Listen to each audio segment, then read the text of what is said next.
I would argue that in almost every failing industry, the people in the top get hurt last. And so you can milk this cow for a really long time to come if you choose. But a big part of it will be making a commitment to marketing yourself quite aggressively and changing certain parts of how you do what you do in order to increase your market share as the size of the market goes down, right? But, if when we saw, let me think of an example, the music business falling apart, Van Morrison is one of the last guys to get hurt because even though the number of records get bought goes down, people are still going to buy Moondance for a long time to come. So if you're Van Morrison, the answer isn't the minute the music business is in trouble, stop being in the music business and open a bowling alley. The answer might be double down on the music business and understand you might have to go tour more often. And you might have to figure out how to generate other streams of income to make up for the fact that you're doing it. But it's easier for you to do that because you're Van Morrison. Okay? So that's number one. Number two is I don't think there's ever a statement about good or bad or failure or non-failure about a person's decision to quit. This is a strategy decision. It is not a moral decision. So if you decide to quit to go do something else, you should make that decision because you want the thrill of scaling in a growing market, not because you can't think of how to make the existing business legit going forward, right? If you love what you do, keep doing it and grow it in a different way because the industry is not going to disappear for a while, okay? On the other hand, if what you love is skiing fresh powder, there's just not as much fresh powder in the book business because there's way more people stamping it down. You may have to step 4 steps over instead of 1 step over. But as an industry starts to collapse, there's no question that there's more opportunities within that industry, and those opportunities tend to belong to the person with a track record. So when AOL started to crumble, because AOL was my biggest customer, I had more opportunities to do stuff with AOL, not less opportunities. Because AOL said, we're going from 100 projects a year to 10. Who are they going to give the 10 to? They're going to be more conservative with the 10, so they're more likely to give it to me because I'm safer than they are to give it to some guy who just shows up, right? So you can pick up a lot of business, for example, at Microsoft, whose business model for the next 20 years is threatened, but they have 20 years before it goes away. If someone has a reputation at Microsoft, the ability to go in there and get more and more contracts goes up. See what I mean? Okay, so that's sort of what I was saying about your industry. Not that you need to quit it today, not that you need to quit it today, but that you need to see that it's in disarray, that the boat is slowly sinking and the deck chairs are up for grabs. But if someone who's calm and stands up straight and walks in and starts collecting deck chairs, no one's going to question them because it's the captain. Of course he's allowed to take deck chairs.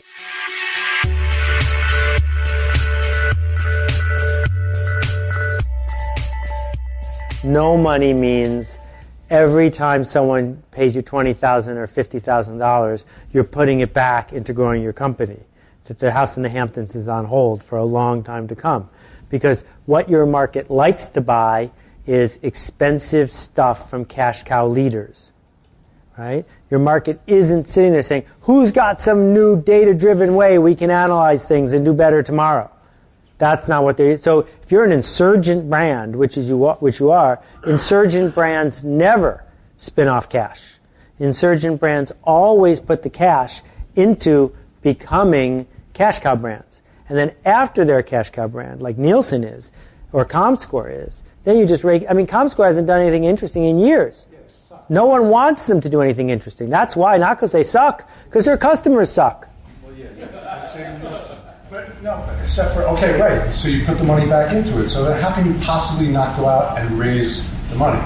Because raising the money is a dip in and of itself. Because the people who are waiting to invest money in you with that size are asking for something you don't have right now.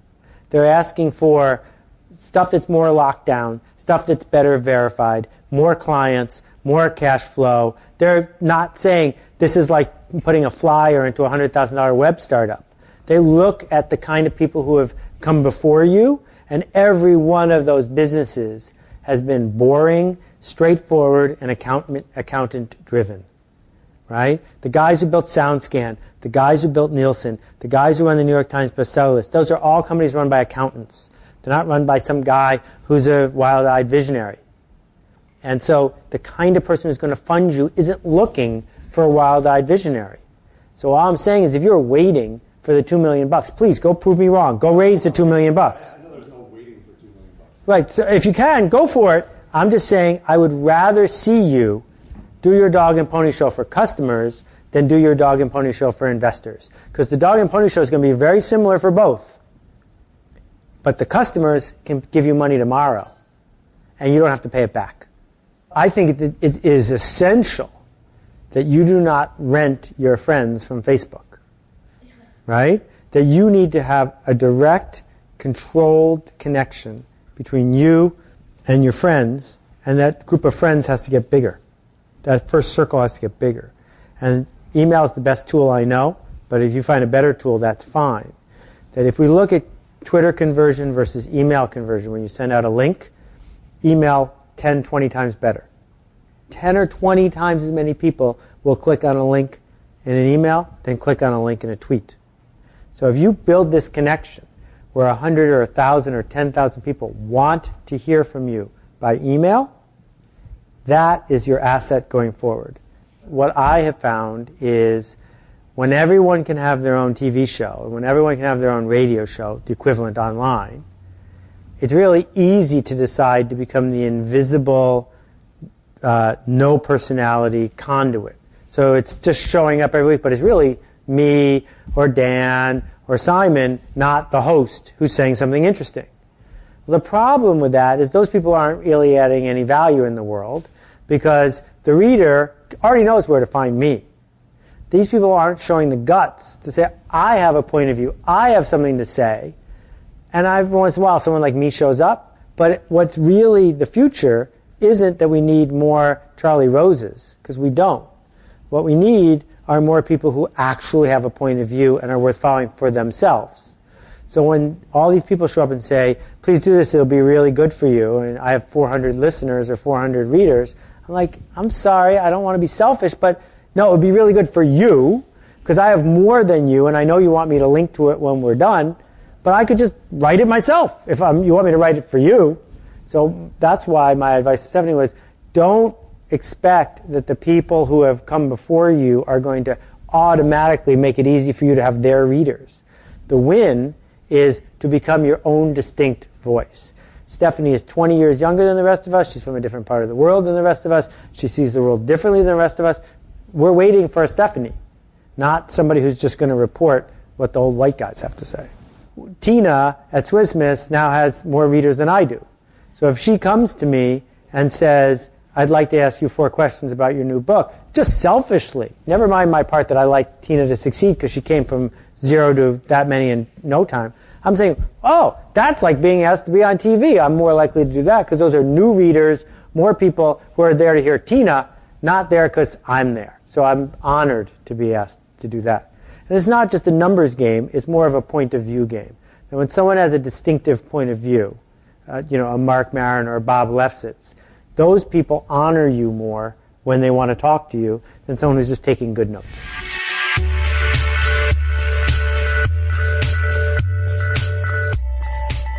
All right, I'll try both. The first is just a simple technique that only works for Fortune 5,000 corporations or bureaucratic nonprofits. And it only works when you have an offer of significant benefit to the institution you're trying to sell to. Those are the 2 key precursors, but that's fairly common. Right? So what you do, it's from a book called Selling DeVito. You write a single-page letter that describes not what is on offer, but what sort of offer it is. Meaning, I have something I want to tell you about. It takes 10 minutes, and it's going to increase the sales of Microsoft Word by 15%. Or, I'm launching a new company. It is in the the intersection of this, and I need to find out who at your nonprofit can mention this, what we're doing. So it leaves mystery to the question. It is not enough of a question that you can get a no. We thought about what you just said. The answer is no. It's, are you interested in hearing about the thing that's behind this curtain? So that's the question. And then what you do is you use their website and you find 6 people in the organization who might be in charge of the answer to this question. Senior vice president of this, vice president of this, director of this, vice president of that. And you list all the names in the to line of this letter. Okay? And you print 6 copies and you highlight one name for each of the 6 copies. You with me so far? Then you take the 6 letters. This still works in an electronic world. You take the 6 letters and you put them into 6 inter-office mail yellow things with the names, or into just plain envelopes, and you write the person's name on the envelope. So now you have 6 envelopes. Steve Ballmer, Bill Gates, blah, blah, blah, blah, blah. 6 envelopes. Then you call the company. So far you've invested 2 minutes of your time, right? You call the company and you ask for the mailroom. And whoever answers the phone in the mailroom, you say, what's your name? The guy tells you his name. You hang up. You say, thank you very much. You hang up. And you get a FedEx envelope, and you FedEx the guy in the mailroom the 6 envelopes with a Post-it that says, please distribute. And what happens is, it's his job to distribute them. So 6 of these letters get delivered to the 6 people you're trying to reach. We know that they're going to get delivered. The person opens it, they see the other 5 people who got the letter, right? There is no recourse other than contacting the other 5 people to find out who's going to handle this. Because they don't want to write you a yes, I want to take a meeting, and find out what someone else wrote them a no, go away, right? Or that 3 of them offered you separate meetings. So one guy gets assigned to deal with you. And often, that person will either call you or send you a note saying, what's up? And what you've just done is you've found one person who's willing to give you 1 minute to find out what it is that you have that they really need to hear about. Now it's up to you. But it's so much more effective than spamming people with their email or leaving 100 messages on their voicemail system, because what you've done is you've respected the hierarchy and everyone in the system has done what they need to do. So it's nothing I do very often, but every time I ever did it, it worked. Well, what's the book called? Selling to VITO. And the entire book is that.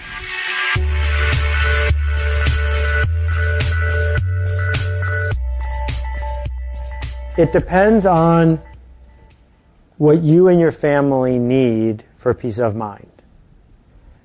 My basic suggestion for the typical person who wants to do this is to act like you have no money now, to eat black beans and brown rice every single night, never go to a restaurant, never go to a movie, move to a smaller house, sell your car, get a used thing. Just cut your costs to 0 while you're still making what you're making now, and take 80 or 90% of the money and just pay it into an account.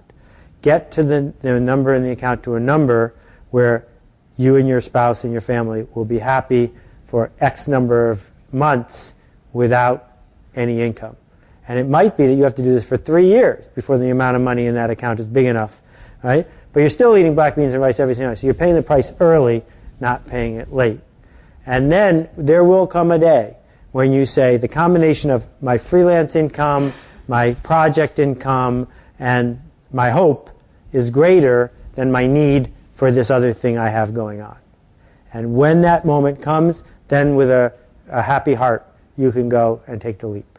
It's so much easier today to make money from multiple streams of income than it was 20 years ago, that there are lots of ways you can string together Saturday work, Sunday work, evening work, so that it gets closer and closer to the day you can say, I don't need the security of this paycheck. But if you have a spouse, it's really their call, because if they're not in, it's painful to take the leap when they're not ready.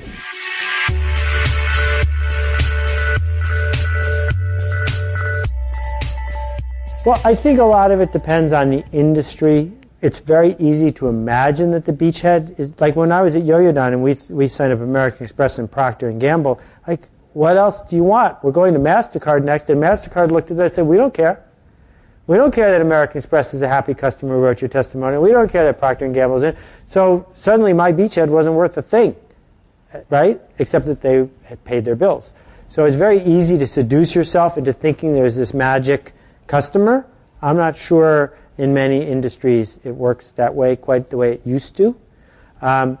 Technology industries are a little different because there are people in the technology business who want their competitors to adopt you, and they will actively promote you because they want everyone to be digitizing this or working this way. It helps them. But in general, I think customers is a customer, and a cash flow beats a beachhead any day. Because once you have enough cash flow, then you have the power to look a recalcitrant customer prospect in the eye and say, maybe this isn't for you, and start leaving.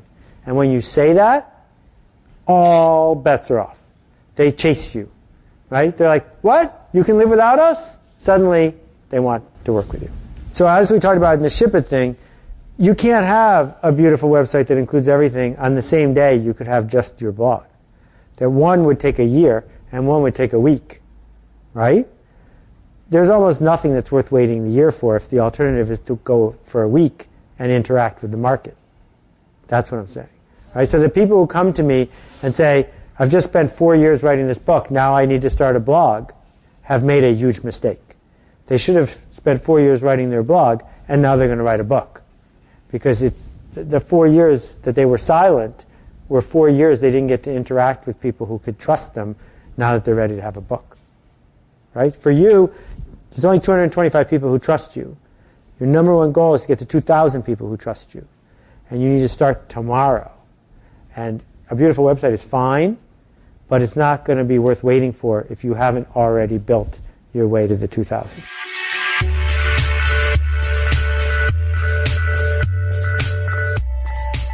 Love that question. All right, I'll give you the short answer. That's someone who's married to a lawyer, friends with former lawyers, lived in the law school dorm for a year. When I was in college, my partner, me, and a third guy started a company. We raised $5,000 from each other to start it. We spent $3,000 on legal fees. It was stupid. A legal document might be an important marketing tool in certain business cases or at a skateboarding park, where the presence of a dense block of text makes you look more official. If that's the case, you might want to buy that or get a facsimile by stealing it, because stealing legal documents is always a fine thing to do. But generally, the goal is not get sued, not to have a legal document in case you get sued. So you can write a legal document that will help you not get sued. And the way you do that is two things. One, you write it in really clear English so you both know what you actually agreed on. That dramatically decreases the chance you're going to get sued, because most of the time people sue because they are hurt and angry, not because they think they can make money. Well, if they know what they signed, they're way less likely to feel hurt and angry because they know what they signed. And number two, which I've been using forever, is you put a clause in that says, any disagreements we will settle by binding informal arbitration. You pick a lawyer, I pick a lawyer, the two lawyers pick a third lawyer. That lawyer spends 3 hours looking at memos that we both write and decides who's right. End of discussion. Once that's in there, then both sides understand they can't outspend the other one, because the whole transaction is only going to cost $1,800. 3 hours of this lawyer's time, right? And so rather than risking a crapshoot at that, they're trying to find a way to agree with each other, because it's just not worth it, because they know they can't bully their way to victory if they're wrong. So the combination of, look, I'm me, and this is what we are agreeing on, and by the way, if I missed something, we'll settle it this way, really goes a long way to helping you out. And the last thing I would say is, as you go forward and you get bigger, what you want is a lawyer who works with you the following way.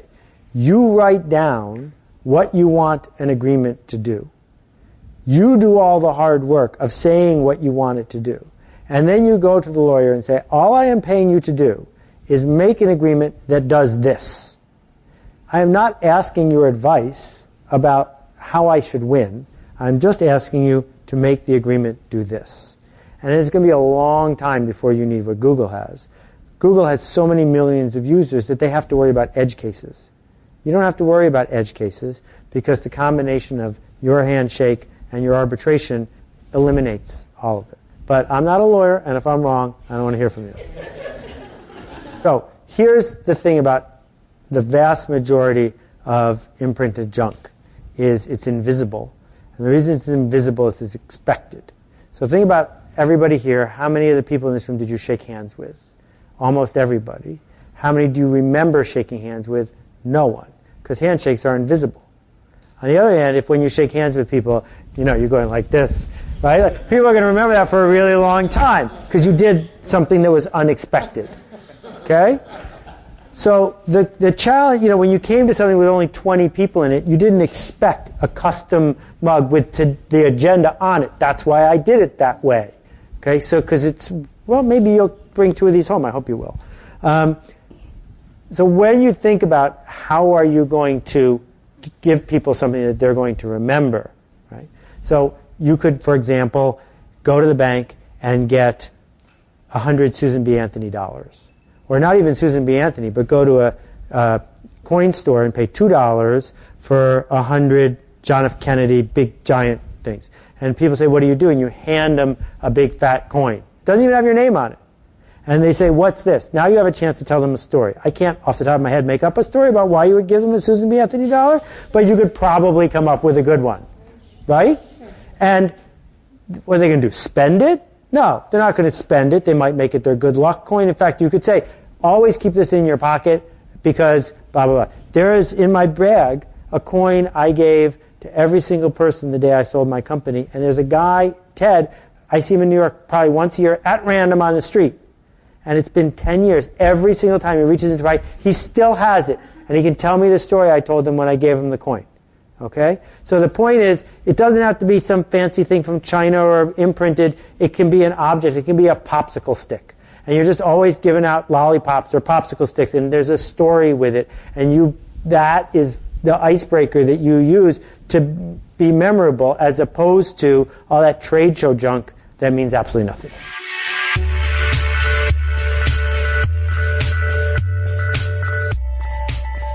Okay, so I have 3 posts about this, so you can Google it on my site.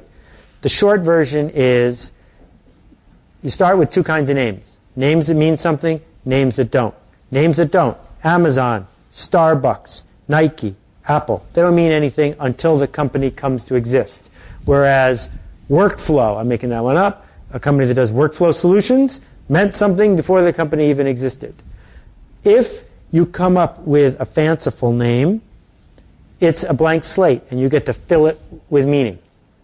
Right? The bad news is for the first year, you've got to explain what you do.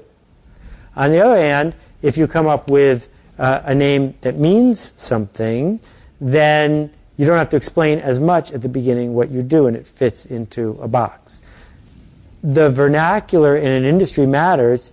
On the web, if you have a name that means something, people don't think as much of you in the investment community because all the people who came before you, the Googles and the Yahoos and the eBays, didn't mean anything. So when you say, we are Salesforce.com, I'm like, oh, you must not be a big idea because you told me what you do already, right? So the position in the minds of the investor journalist shifts based on which name you pick.